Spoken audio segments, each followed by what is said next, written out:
Are you feeling overwhelmed by the potential cost of building your dream home? Hindi ka nag-iisa. Maraming aspiring homeowners ang may parehong worries. Paano mo mapapanatili ang iyong home building project within budget? Paano mo may iwasan ang mga unexpected expenses na biglang lumalabas? At ano nga ba ang mga common hidden costs na pwedeng sumira sa buong budget mo? Kung ito ang mga tanong na nasa isip mo at naghahanap ka ng mga tips para maiwasan ang mga cost overruns sa home building, this video is for you.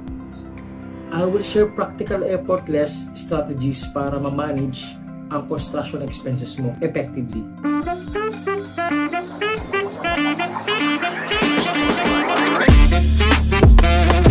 Are you worried about your hidden costs in your construction project? Don't know how to set a realistic budget? Stay tuned kasi we'll be sharing effortless strategies to tackle these challenges head-on. So, let's get started. Setting realistic budget. First things first, let's talk about setting realistic budgets. Alam nyo ba, maraming proyekto ang nagkakaroon ng problema dahil sa maling budgeting. It's crucial to set a realistic budget based on your financial situation and the scope of your project. Here's how you can do it. 1. Research and plan. Take time to research. Gumawa ng masusing research about the cost of materials, labor, permits, and other expenses. Use online resources or consult with experts to get near to accurate estimates. Halimbawa, search for average cost of cement per bag o current labor rates in the Philippines. 2. Detailed estimation. Huwag kalimutang isama ang bawat detalye from the foundation hanggang sa finishing touches. This includes materials, labor, permits, and even unforeseen expenses. Create a detailed list and break down each element of your project. 3. Consult a professional. Pakipag-usap sa isang professional para matulungan kang i-estimate ang total cost. Their experience can provide insights na maaaring hindi mo agad makita. They can also help you identify potential cost-saving measures. Setting a realistic budget is the first step to a successful home building project. Pag naset mo na ang budget, mas madali mo nang ma-monitor ang expenses at maiwasan ang overspending. Now that you have a realistic budget, paano naman natin ito mga panitiling within reach? Here are some practical strategies. Prioritize needs and wants. Maging malinaw sa mga kailangan mo versus sa mga gusto mo. Prioritize what essential para makontrol ang gastos. For example, focus on structural integrity and essential systems like plumbing and electrical before spending on luxury finishes. 2. Informed decisions. Laging mag-research bago mag-desisyon. Compare prices and quality para siguradong worth it ang bawat gastos. Halimbawa, research the pros and cons of different flooring options and choose what fits your budget and lifestyle. 3. Consider phased construction, where you build in stages based on the budget. This allows you to spread out costs over time and avoid financial strain. Staying within budget requires discipline and smart decision making. By prioritizing needs over wants and making informed decisions or choices, you can control cost effectively. Let's move on to identifying hidden costs. Maraming hidden costs ang kadalasan hindi napapansin sa simula. Here are some to watch out for. Laging isama ang permit fees sa budget mo. These are necessary pero madalas nakakalimutan. Research local permit fees and include them in your budget from the start. Huwag kalimutang i-budget ang site preparation. This includes clearing the land and making it ready for construction. Sometimes, site preparation can include unexpected costs like removing large rocks or dealing with unstable soil.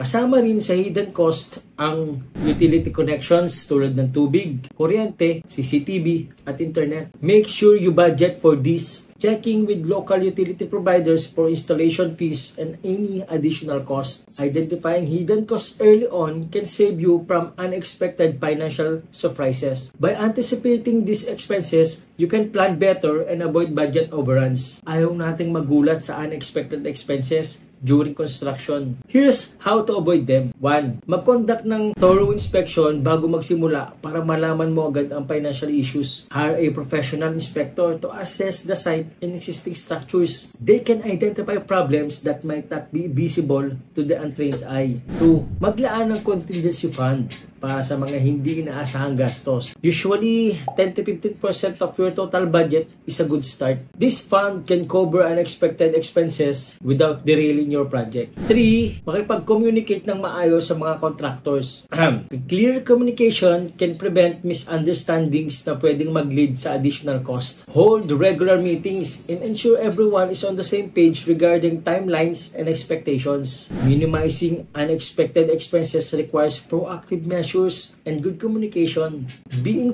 By being prepared, you can handle surprises without compromising your budget. Choosing the right materials and construction methods can make a big difference. Here are some tips. Tip number 1. Consider using alternative materials na mas cost-effective pero high quality pa rin. For example, recycled materials can be cheaper and eco-friendly. Look into options like recycled steel or reclaimed wood. Tip number 2, explore eco-friendly options. This might have a higher upfront cost, but they can save you money in the long run through energy efficiency and durability. Materials like bamboo or cork can be sustainable and cost-effective choices. Tip number 3, consider prefabricated or modular construction methods. This can reduce labor cost and construction time. Prefabricated components are built in a controlled environment which can improve quality and reduce waste. Choosing cost-effective materials and method is about balancing quality and budget. By exploring alternatives and sustained options, you can save money and build a home that lasts. Managing your expenses effectively is a key to staying within budget. Here's how you can do it. Gumamit ng tools and techniques for tracking expenses and managing cash flows. Apps like HomeZada or even simple Excel sheets can be very helpful. These tools can help you keep track of every expense and ensures you stay on budget. 2. Consider using project management software. These tools help you keep track of all expenses and ensure everything is organized. Software like Buildertrend or Coco Construct can provide detailed reports and help you manage your project more efficiently.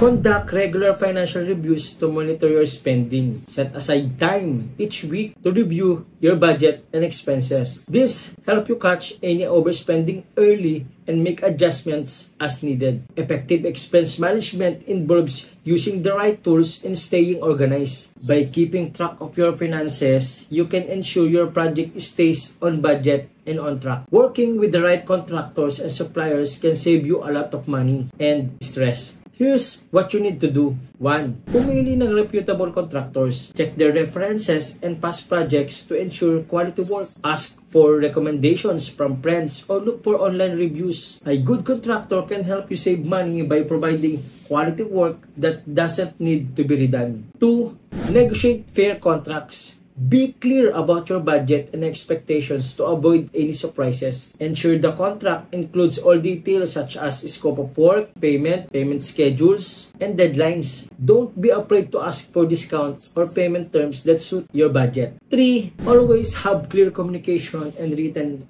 agreements. This will help avoid misunderstandings and ensure everyone is on the same page. Document all discussions and changes in writing to avoid any confusion. Choosing the right partners and maintaining clear communication can prevent a lot of problems. By working with reputable contractors and suppliers, you can ensure your project runs smoothly and stay within budget. Now, let's address some common viewer questions and concerns. Kung may mga tanong kayo about budgeting and cost management in home building, leave them in the comments below. Here are a few we've received. How can I estimate the cost of permits? Answer: research local permit fees and consult with your contractor. Include this cost in your initial budget. Permit fees can vary greatly depending on your location and the scope of your project. What the best way to track my expenses? I got you. Use expense tracking tools and project management software to keep everything organized. Apps like HomeZada or Buildertrend can provide detailed tracking and help you stay on your budget. How do I handle unexpected expenses without blowing my budget? Prepare a contingency fund and conduct thorough inspection or identify potential issues early. Regularly review your budget and adjust as needed to accommodate unexpected costs. Addressing these common concerns can help you feel more prepared and more confident in managing your building budget. Keep the questions coming and we'll do our best to provide helpful answers. To wrap it up, let's summarize the key points we've covered today on strategies on how to avoid cost overruns in building your dream home. 1. Set realistic budget. Research and plan thoroughly. Estimate costs accurate and consult professionals. 2. Stay within the budget. Prioritize needs versus wants. Make informed decisions and consider phased construction. 3. Identify hidden costs. Include permit fees, site preparation, and utility connections in your budget. 4. Avoid unexpected expenses. Conduct thorough inspection. Maintain a contingency fund and communicate effectively. 5.